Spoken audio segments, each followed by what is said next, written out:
तिवारी आप सभी का अपने YouTube channel Ved classes for beginners पे बहुत बहुत स्वागत करता हूं। और सबसे पहले अपनी क्लास की जो शुरुआत है मैं कुछ मोटिवेशनल पंक्तियों के साथ में करना चाहता हूं कि युद्ध नहीं जिनके जीवन में वे भी बड़े अभागे होंगे, युद्ध नहीं जिनके जीवन में वे भी बड़े अभागे होंगे, या तो प्रण को तोड़ा होगा या फिर रण से भागे होंगे। इन पंक्तियों का आशय ये है कि कोई भी व्यक्ति हो, अगर उसके जीवन में कठिनाइयाँ हैं, परेशानियाँ हैं, और अगर उस व्यक्ति के जीवन में संघर्ष है और उन संघर्ष पर वो विजय प्राप्त करते हुए अपने अगर लक्ष्य की प्राप्ति कर लेता है तो व्यक्ति कहीं ना कहीं इस समाज में भीड़ से हट करके काम करता है। तो हमें जो भी हमारी कठिनाइयाँ हैं, परेशानियाँ हैं, उनके अगेंस्ट कभी नतमस्तक नहीं होना चाहिए, कभी हिम्मत नहीं हारना चाहिए। तो इन्हीं मोटिवेशनल पंक्तियों के साथ एक जोश के साथ में अपनी नई जो हमारी क्लास है पूरा पाषाण काल, इसकी शुरुआत करते हैं। बच्चों बस कुछ सेकंड में आपका टाइम लूँगा। इससे पहले प्रीवियस क्लास जो हमारी आई थी, उस प्रीवियस क्लास में मैंने बताया था कि स्टोन एज के बारे में मैंने स्टोन एज के बारे में आपको अच्छे से डिफ़ाइन किया था। और स्टोन एज को जब मैं पढ़ाया था तो मैंने उस क्लास में बताया कि हमारी पृथ्वी पर कैसे मानव आए, कैसे मानवों का जीवन रहा, उन्होंने अपने आप को कैसे हमारी पृथ्वी पर सर्वाइव किया, उनके क्या क्या प्रकार थे। अगर उनके प्रकारों की हम बात करते हैं तो उसमें ऑस्ट्रेलोपिथेकस था, होमो हैबिलिस था, होमो इरेक्टस था, और उसके बाद होमो निएंडरथल था, और फिर मानवों की विकास की श्रृंखला में आगे हमारा होमो सैपियंस आया। और इसके बाद मैंने आपको बताया था कि जो हमारा पाषाण काल था, तो पाषाण काल को मुख्यतः जो है 3 भागों में डिवाइड किया गया था: पूरा पाषाण काल, मध्य पाषाण काल और नव पाषाण काल। टाइम पीरियड की हम बात करते हैं तो उसमें जो पूरा पाषाण काल जो था वो हमारा 5 लाख ईसा पूर्व से लेकर के 10,000 ईसा पूर्व तक का था। और जो मध्य पाषाण काल का जो टाइम पीरियड था वो 10,000 ईसा पूर्व से लेकर के 6,000 ईसा पूर्व तक का था। और उसके बाद नव पाषाण काल का जो टाइम पीरियड था वो 6,000 ईसा पूर्व से लेकर के 3,000 ईसा पूर्व तक का टाइम पीरियड मैंने वहाँ पे आपको पढ़ाया था। तो बच्चों उसमें यद्यपि मैंने तीनों स्टेनेज थे उनके बारे में मैंने अच्छे से डिफ़ाइन किया था। तो उसी जो हमारी क्लास है उस क्लास की अगली सीरीज, जिसमें हम आपको आज पूरा पाषाण काल के बारे में बहुत अच्छे से डिफ़ाइन करेंगे, और इसमें हम आपको बताएंगे कि पूरा पाषाण काल में क्या क्या औजारों का प्रयोग किया जाता था, उस समय कैसा मानव था, उसके बाद हमें पूरा पाषाण काल का जो उसके क्या क्या हमें साक्ष्य कहाँ से प्राप्त हुए हैं, इन सब के बारे में हम आज यहाँ पे अच्छे से डिफ़ाइन करेंगे। तो हम देखते हैं सबसे पहले पूरा पाषाण काल जो था। अब मैंने आपको यद्यपि पिछले वाली क्लास में बताया भी था कि जो हमारी स्टोन एज है, स्टोन एज में जो मानव था, तो मानव का मुख्य जो हमारा हथियार था, क्या था? मुख्य हथियार जो था वो स्टोन था, यानी पाषाण था, यानी पत्थर था। इसीलिए इसका जो नाम था इस पूरे टाइमलाइन को, पूरे कालचक्र को पाषाण काल ही नाम दे दिया गया। तो उस समय जब मानव समझ लीजिए हमारी पृथ्वी पर आया, तो मानव ने क्या था, क्योंकि जब मानव आया तो मानवों के साथ साथ में क्या थे भाई, जानवर भी थे, क्योंकि दोनों एक ही जगह पे रहते थे। अब मैंने बताया था कि कोई भी अगर प्लेस है, कोई भी स्थान है, तो उस स्थान पर जो है अगर 2 समुदाय आपस में रहते हैं तो उनमें आपस में क्या होती है, प्रतिद्वंद्विता भी होती है, आपस में उनमें कंपटीशन भी होता है, और वे एक दूसरे को जो है नीचा दिखाने के लिए एक दूसरे पे क्या बोलते हैं, आक्रमण भी करते हैं, धावा भी बोलते हैं। तो उधर जानवर भी अपने आप को स्थायित्व बनाए रखने के लिए जो मनुष्य थे उन पर धावा बोल रहे थे, आक्रमण कर रहे थे, और इधर मानव भी अपने आप को जो है यहाँ पर निवास करने के लिए संघर्ष कर रहा था। तो उस समय क्या था, जब मानव संघर्ष कर रहा था तो उसको जानवरों से बचाने के लिए उस समय का जो मेन हथियार उसके पास में था वो हमारा क्या था, पाषाण ही था। तो जब उसने पाषाण का प्रयोग किया तो पाषाण को ही, पत्थर को ही उसने जो है औजारों के रूप में इस्तेमाल करना शुरू कर दिया। अब उस समय के औजार, उसको ये तो पता नहीं था कि उस समय के औजारों को उसे किस भांति प्रयोग करना है। भाई उस समय के औजार हमारे कैसे थे, एकदम भद्दे टाइप के थे, बेडौल थे, ठीक है, बेढंगे थे। वो जिस प्रकार का औजार पा जाता था उन औजारों से ही जानवरों पर हमला बोल देता था, जिससे वो अपने आप की सुरक्षा कर पाता था। तो आज हम यही आपको बताएंगे कि हमारा जो पूरा पाषाण काल है, तो पूरा पाषाण काल जिसका टाइम पीरियड जो है वो 5 लाख ईसा पूर्व से लेकर के 10,000 ईसा पूर्व तक का माना जाता है। पूरा पाषाण काल में भी जो है अगर देखा जाए तो इसको 3 भागों में बांटा गया है। पूरा पाषाण काल को पहला हमारा टाइप्स कौन सा है, निम्न पूरा पाषाण काल, दूसरा टाइप है मध्य पूरा पाषाण काल, और तीसरा टाइप बच्चों है उच्च पूरा पाषाण काल। तो देखिए तीनों हमारे पाषाण काल जो हैं, यानी निम्न पुरापाषाण काल, उच्च पुरापाषाण काल और मध्य पुरापाषाण काल, ठीक है, इन तीनों में जो मानव हमारा था, यानी जो मानवों का स्वरूप था, वो कैसा था? वो शिकारी के रूप में था, यानी आखेटक के रूप में था, और वो खाद्य संग्राहक के रूप में था। अब क्या था भाई, देखिए यद्यपि मानव जब हमारी पृथ्वी पर आया तो मानवों ने अपने पेट को पालने के लिए, भाई कोई इंसान भूखा तो रहेगा नहीं। अब भाई भूखा नहीं रहेगा तो सीधी सी बात है भाई, उस समय क्या था कि जानवर थे, अब जानवरों का शिकार वो करेगा ही। तो जब उसने शिकार किया तो शिकार करने के लिए जो उसको जो भी मांस मिला उसने तुरंत खा लिया। अब उसको अगले दिन ये कोई ज़रूरी नहीं कि उसको शिकार मिल ही जाए, तो उसने क्या किया, कुछ जो भोजन था जो कल के लिए उसने इकट्ठा करना भी प्रारंभ कर दिया। तो हम क्या कह सकते हैं कि हमारा जो पुरापाषाण काल का जो मानव था वो मुख्य रूप से क्या था, वो शिकार करने वाला था, यानी आखेटक था, और खाद्य संग्राहक के रूप में भी उसने अपने आप को यहाँ पे स्थायित्व प्रदान किया था।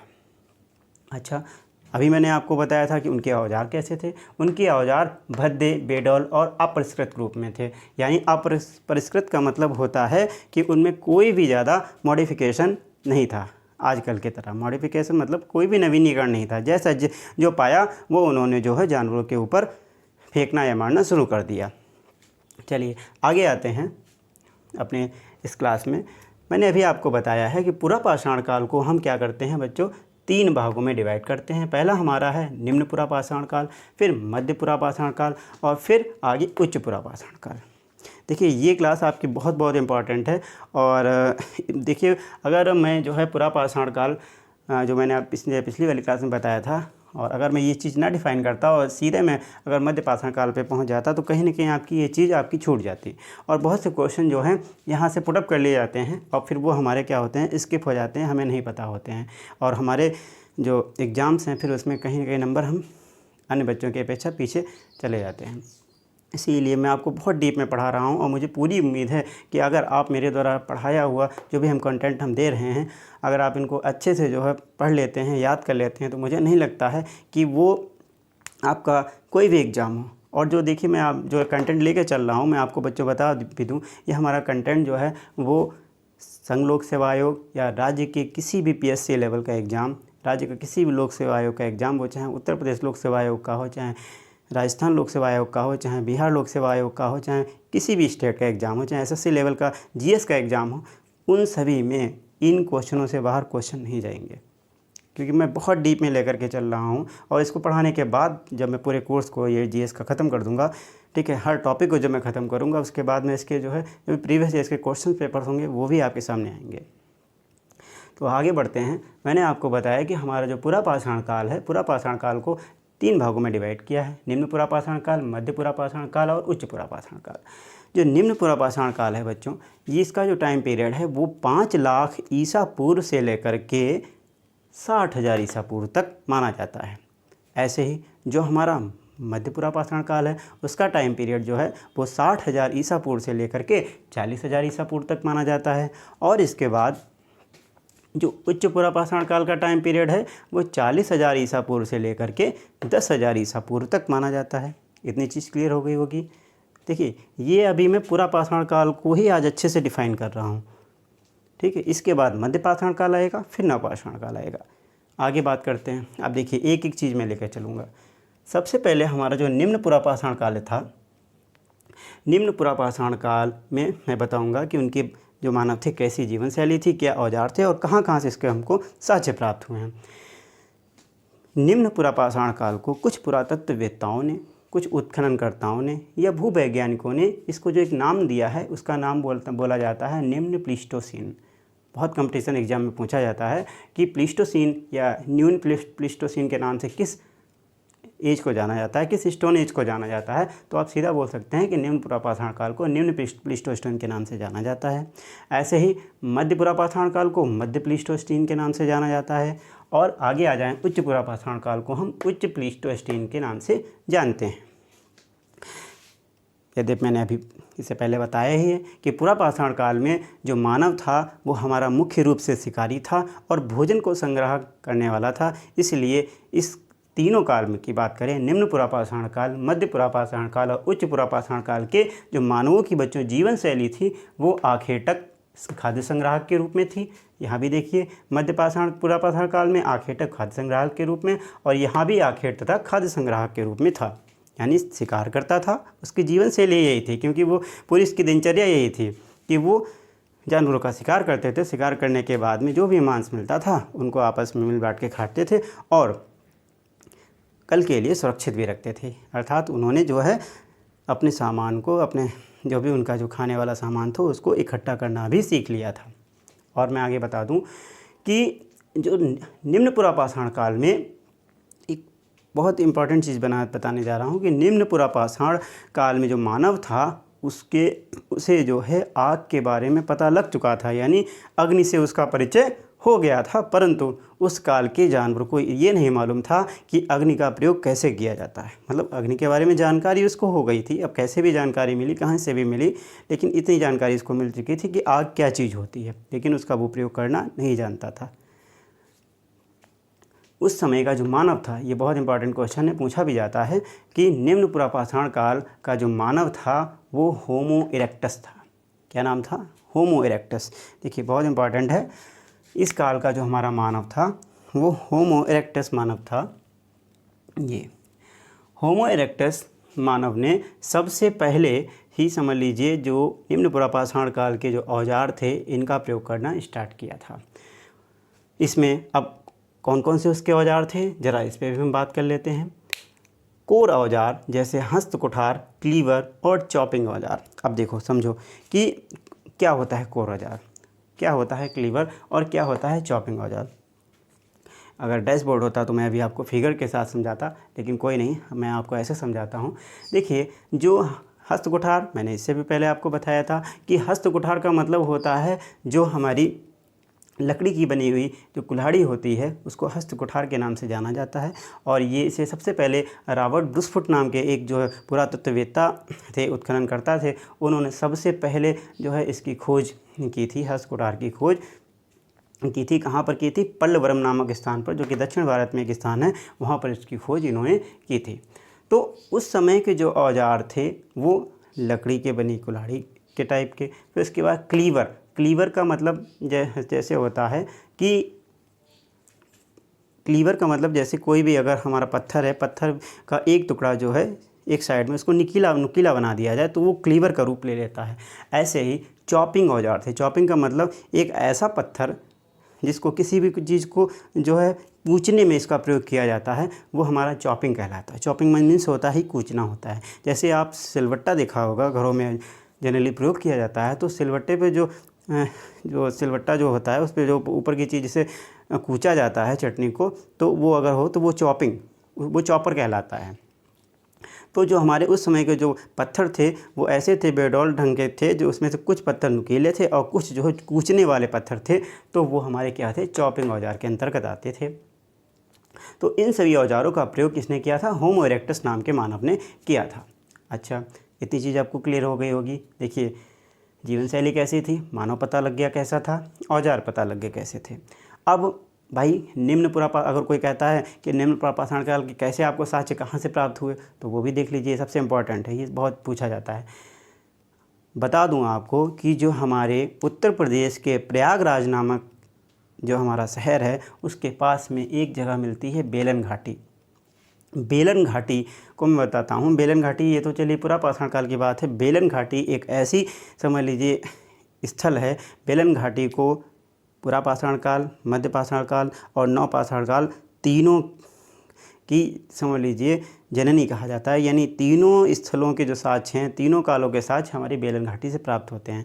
इसलिए बेलन घाटी को, इससे पहले वाली मैंने जो क्लास पढ़ाई थी उसमें मैंने बताया था कि इसको जो है बेलन घाटी को बहुत महत्वपूर्ण स्थान दिया गया है। तो इसके जो हमें साक्ष्य मिले हैं, सबसे पहले सोहन घाटी पाकिस्तान में इसके साक्ष्य मिलते हैं, फिर बेलन घाटी उत्तर प्रदेश प्रयागराज में इसके साक्ष्य मिलते हैं। किसके? निम्न पुरापाषाण काल के। फिर आगे बात करें तो राजस्थान के डीडवाना में इसके साक्ष्य मिलते हैं, थार का रेगिस्तान, मेवाड़ के मैदान में इसके साक्ष्य मिलते हैं, और फिर इसके बाद में भीमबेटका की गुफाएँ और एक चीज़ मैं बता देता हूँ कि जो डीडवाना और थार का रेगिस्तान, फिर उसके बाद मेवाड़ के मैदान, यहाँ से इनके निवास के साक्ष्य प्राप्त हुए हैं, निवास के साक्ष्य मिलते हैं। भीमबेटका की जो गुफाएं हैं जो मध्य प्रदेश में पाई जाती हैं बच्चों, तो भीमबेटका की गुफाओं में जो शैल चित्रकारी की गई है, यानी दीवारों पर जो गुफाओं की जो दीवारें हैं उन पे बाकायदा जो है जो मानव है पत्थर को लिए हुए जानवरों के पीछे भाग रहा है। इससे हमको पता लगता है कि उस समय जो है पत्थर का उनके जीवन में कितना ज़्यादा इम्पोर्टेंस था, कितना ज़्यादा अहम रोल था, जिससे पत्थरों से वो जानवरों से अपनी सुरक्षा करते थे। तो उसकी गवाह कौन है? भीमबेटका की गुफाएं हैं जो एमपी में पाई जाती हैं। आगे दक्षिण भारत की अगर बात करें आंध्र प्रदेश में, तो पल्लवरम, अतिरमपक्कम, गिद्दलूर आंध्र प्रदेश में ऐसे स्थान हैं जो हमें निम्न पुरापाषाण काल के साक्ष्य प्रदान करते हैं। ये चीज़ यहाँ तक क्लियर हो गई होगी। ये बहुत इंपॉर्टेंट है, आप लोग चाहें तो इसको नोट कर सकते हैं या अभी पूरे का इसका स्क्रीनशॉट ले लीजिएगा। आगे दक्कन का पठार फिर महाराष्ट्र में है। छोटा नागपुर का पठार से साक्ष्य इसके मिलते हैं। दक्कन का पठार छोटा नागपुर के पठार से इनके निवास के भी साक्ष्य मिले हैं, यहाँ से भी मिलते हैं। मैंने अभी बताया था कि अग्नि का परिचय तो इनको था, परंतु ये इनका प्रयोग नहीं कर पाते थे ये लोग। इतनी चीज़ आपको क्लियर हो गई, ये बहुत इंपॉर्टेंट है। इतना सारी चीज़ें प्राप्त साक्ष्य ये बहुत इंपॉर्टेंट है, आप इनको क्लियर कर सकते हैं। ऐसे ही हम बात करते हैं मध्य पुरापाषाण काल। तो मध्य पुरापाषाण काल में इसको क्या बोला जाता था? मध्य प्लीस्टोसीन के नाम से जानते थे। और इसके भी जो निवासी थे, इसके भी जो मानव थे, हमारे कैसे थे? आखेटक और खाद्य संग्राहक के रूप में थे। ये भी शिकारी थे और भोजन को इकट्ठा करने वाले थे। अब बात करते हैं इसमें मानव कौन सा था। अब देखिए, जैसे हमारे निम्न पुरापाषाण काल में होमो इरेक्टस मानव प्रमुख था, वो औजारों का समझ लीजिए मेन औजारों का प्रयोग करने वाला था, ऐसे ही होमो निएंडरथल मानव के साक्ष्य हमें कहाँ से मिलते हैं? मध्य पुरापाषाण काल से प्राप्त होते हैं। होमो निएंडरथल मानव इस काल का प्रमुख मानव था। और इसके औजार कैसे थे? अब देखिए, निम्न पुरापाषाण काल में औजार थोड़े चॉपर टाइप के थे। अब हम बात करते हैं मध्य पुरापाषाण काल के जो औजार कैसे थे, वो अब फ्लेक यानी फलक के रूप में हो गए थे। और फ्लेक का मतलब कैसा होता है? फ्लेक का मतलब समझाता हूँ। जैसे कोई हमारा पत्थर है, उस पत्थर को जो है आप चारों तरफ से छील दीजिए, चारों तरफ से उसको घिस के छील दीजिए। छीलने के बाद में आगे का साइज़ क्या हो जाता है? उसका नुकीला हो जाता है। वो नुकीला साइज़ हो जाता है तो उसको बोला जाता है फ्लेक या फलक। तो इस प्रकार के औजार ये लोग प्रयोग करने लगे थे, जिनमें खुरचनी, बेधनी, बेधक, तक्षणी प्रमुख थे इनके औजार। ठीक है। अब इसके साक्ष्य कहाँ से हमको मिलते हैं बच्चों? इसके साक्ष्य मिलते हैं महाराष्ट्र में एक जगह है नेवासा, वहाँ से प्राप्त होते हैं। ऐसे नर्मदा घाटी से इनके औजारों के साक्ष्य मिले हैं, यानी जो इनके औजार प्राप्त हुए हैं वो महाराष्ट्र में नेवासा से और नर्मदा घाटी से इनके औजार प्राप्त हुए हैं। ऐसे ही इससे पहले की क्लास में मैंने बताया था कि हमारे नर्मदा घाटी में एक हथनौरा नामक स्थान है, वहाँ से सबसे पहले मानव कंकाल के साक्ष्य मिले हैं। और ये अरुण सोनकिया नाम के जो हमारे पुरातत्ववेत्ता थे, उत्खननकर्ता थे, उन्होंने इसके साक्ष्य सबसे पहले निकाल के दिए थे। और उन्होंने ही सबसे पहले बताया था कि हमारा जो होमो सेपियंस मानव है वो इस तरीके का होता होगा। आगे हम बात करते हैं बेलन घाटी, उत्तर प्रदेश के प्रयागराज से इसके साक्ष्य मिलते हैं। देखिए, बेलन घाटी तो तीनों में मिलेगी आपको, बेलन घाटी और भीमबेटका जो है वो तीनों में मिलती हैं। बेलन घाटी उत्तर प्रदेश प्रयागराज से, फिर भीमबेटका मध्य प्रदेश से, आगे लूनी घाटी सोन नर्मदा नदियों से भी इसके साक्ष्य प्राप्त होते हैं। मध्य पुरापाषाण काल के तुंगभद्रा नदी घाटियों से भी इसके साक्ष्य मिलते हैं। फिर ऐसे ही सिंधु और झेलम नदी के बीच में एक स्थान है जिसका नाम है पोटवार पठार। पोटवार पठार से भी हमें जो है मध्य पुरापाषाण काल के साक्ष्य प्राप्त होते हैं यहाँ। और इसके बाद है संघाओं की गुफा, जो कि पाकिस्तान के पेशावर में स्थित है। बहुत इंपॉर्टेंट है, बहुत पूछा गया, अभी ये पूछा गया क्वेश्चन है। ये पोटवार पठार और संघाओं की गुफा, तो जो कि पाकिस्तान के पेशावर में स्थित है, यहाँ से भी हमें इसके साक्ष्य प्राप्त होते हैं। इतनी चीज़ आपको क्लियर हो गई होगी, मतलब निम्न पुरापाषाण काल और मध्य पुरापाषाण काल, ये दोनों चीज़ें आपको क्लियर हो गई होंगी बच्चे। तो एक बार फिर से हम आगे आते हैं उच्च पुरापाषाण काल। अब इसके बारे में हम देख लेते हैं कि हमारा उच्च पुरापाषाण काल में कैसा मानव था और इसके कहाँ कहाँ से साक्ष्य मिले हैं। तो उच्च पुरापाषाण काल, जिसका टाइम पीरियड 40,000 ईसा पूर्व से लेकर के 10,000 ईसा पूर्व तक का इसका कार्यकाल था, इसको जो है उच्च प्लीस्टोसीन के नाम से जाना जाता है। उच्च प्लीस्टोसीन के नाम से हम इसे जानते हैं। और इसमें भी हमारा मानव कैसा था, शिकार करने वाला था और भोजन इकट्ठा करने वाला था, यानी आखेट और खाद्य संग्राहक के रूप में हम इसको जानते हैं। अब बहुत इंपॉर्टेंट क्वेश्चन है, अगर कोई आपसे पूछता है किसी भी क्वेश्चन, कोई भी कंपटीशन एग्जाम में क्वेश्चन पुटअप किया जा रहा है कि हमारे होमो सैपियंस मानव की उत्पत्ति किस काल से होती है, तो आप सीधा बता सकते हैं कि उसकी उत्पत्ति जो है पुरापाषाण काल के अंतर्गत उच्च पुरापाषाण काल में सबसे पहले इसकी उत्पत्ति होती है। बाकायदा इसका उल्लेख भी किया गया है कि होमो सैपियंस मानव का जो विकास है वो उच्च पुरापाषाण काल के अंतर्गत हुआ। अब इसके उस समय औजार कैसे थे, जो उस समय उच्च पुरापाषाण काल के जो औजार थे, देखिए धीरे धीरे क्या हो रहा है, औजारों में यहाँ पर देखिए मॉडिफाई होते जा रहे हैं। पहले थोड़े भद्दे टाइप के थे, फिर उससे अच्छे हो गए, मतलब थोड़े नुकीले हो गए। उनको औजारों को, जो उनके जो पत्थर थे उनको साइड साइड से छीला गया, छीलने के बाद में उसको नुकीला बना दिया गया।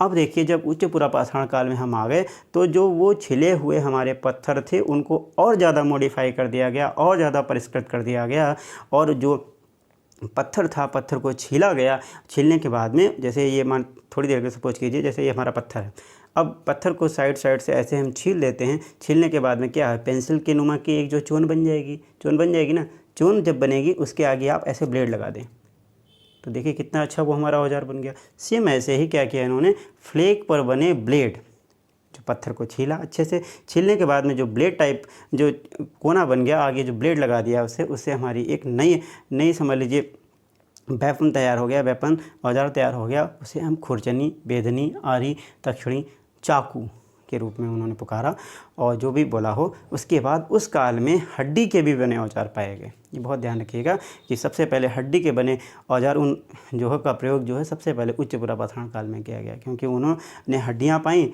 और हड्डियों में भी जो है ब्लेड लगाना आगे प्रारंभ कर दिया। अच्छा, इसके साक्ष्य हमको कहाँ से मिलते हैं, इसके साक्ष्य कहाँ से मिले हैं, सबसे पहले देखिए झारखंड में एक जगह है सिंहभूमि, वहाँ से इसके साक्ष्य मिलते हैं। भीमबेटका, वहाँ से इसके साक्ष्य मिलते हैं एमपी में। फिर उसके बाद में बगुरी बाहोर परडे एक जगह है, ये मिलते हैं यहाँ। महाराष्ट्र में इनावगांव से प्राप्त होते हैं। आंध्र प्रदेश में रेणुगुटा और कर्नूल की जो गुफाएं हैं, यहाँ से इनके जो है उपकरण के साक्ष्य प्राप्त होते हैं। आगे वो तो आप जानते हैं, बेलन और जो सोहन घाटी से इनके साक्ष्य मिल रहे हैं। आगे देखिए जो उच्च पुरापाषाण काल है, उच्च पुरापाषाण काल के जो साक्ष्य हैं वो बेलन घाटी, जो कि बहुत इंपॉर्टेंट, देखिए बेलन घाटी तीनों में मिल रही होगी आपको। यहाँ भी बेलन घाटी है और इधर हम आ जाते हैं, यहाँ भी बेलन घाटी है और यहाँ भी बेलन घाटी है, यानी बेलन घाटी में सभी कालों के साक्ष्य मिले हैं। तो बेलन घाटी में एक नाला है जिसे लोहंदा नाला के नाम से जानते हैं। वहाँ अस्थि से बनी, यानी हड्डी से बनी एक मातृ देवी की मूर्ति प्राप्त हुई है। बहुत इंपॉर्टेंट है, प्रश्न पूछा गया है, ठीक है। इसके साक्ष्य हमको प्राप्त होते हैं। फिर उस समय का जो मानव था, अब भाई देखिए धीरे धीरे मानव के जीवन में, ठीक है, उसके रहन सहन में धीरे धीरे विकास हो रहा है। उसकी वो मानव जब कहते हैं ना कि उसने अपने आप को जानवरों से, पत्थरों के माध्यम से पत्थरों को और ज़्यादा मॉडिफाई करके खुद को सुरक्षित कर लिया। अब सुरक्षित जब किया तो उसको लगा कि हमें अपने आप को और ज़्यादा विकसित करना चाहिए, तो उन्होंने आश्रय के रूप में क्या किया, गुफाओं का प्रयोग करना प्रारंभ कर दिया। अब गुफाओं के रूप में बहुत सारी गुफाओं में जब उन्होंने रुकना प्रारंभ किया तो धीरे धीरे जब उनका परिवार बढ़ा, वो सामाजिक हुए, तो उन्होंने क्या किया, गुफाओं की दीवारें जो थीं उन पर जो है चित्रकारी करना प्रारंभ किया, जिनके प्रमाण हमें भीमबेटका की गुफाओं से प्राप्त होते हैं। उसमें आप चले जाइए, खुद देख सकते हैं आप, कभी आपको टाइम मिले तो जाइएगा आगे। तो जब गुफाओं पे उन्होंने चित्रकारी की बच्चों, तो चित्रकारी में प्राकृतिक रंगों का उन्होंने प्रयोग किया। वे रंग हमारे क्या थे, शैल चित्रों में गेरुआ, लाल, सफ़ेद, हरा, पीला प्राकृतिक रंगों का उन्होंने प्रयोग किया। और भाई मानव के जो उस समय के जो गुफाओं में जो चित्र थे, बने हुए चित्र पाए गए, वो चित्र ज़्यादातर उनके जो है दैनिक जीवन पे आधारित थे और शिकार करने पे आधारित थे। देखिए शिकार एवं दैनिक जीवन से संबंधित चित्र जो है ज़्यादातर हमारे शैल जो गुफाएं थी उनमें पाए गए। तो बच्चों आज मैंने आपको जो है पुरापाषाण काल बहुत अच्छे से डिफ़ाइन किया है। पुरापाषाण काल में मानव कैसा था, ठीक है, वो किस प्रकार के औजारों का प्रयोग करता था। फिर उसके बाद पुरापाषाण काल में कितने उसके प्रकार थे, निम्न पुरापाषाण काल, मध्य पुरापाषाण काल और उच्च पुरापाषाण काल, क्या इनका टाइम पीरियड था, सब मैंने अच्छे से डिफ़ाइन किया है। तो बच्चों आपको मेरे द्वारा पढ़ाई की क्या ये जो क्लास है कैसी लगी, आप जो है प्लीज़ आप से ये मेरा निवेदन है कि आप मेरी जो क्लास रहती है इस पे ज़्यादा से ज़्यादा इसको जो है लाइक करिए, सब्सक्राइब करिए और अपने कमेंट के माध्यम से ज़रूर जो है अपने विचार प्रस्तुत कीजिए। तो हम मिलते हैं अगली क्लास में। हमारी अगली क्लास जब रहेगी, अब देखिए आपका पूरा पाषाण काल कंप्लीट हो चुका है। अगली क्लास हमारी आएगी वो जो है मध्य पाषाण काल पे आएगी। धन्यवाद।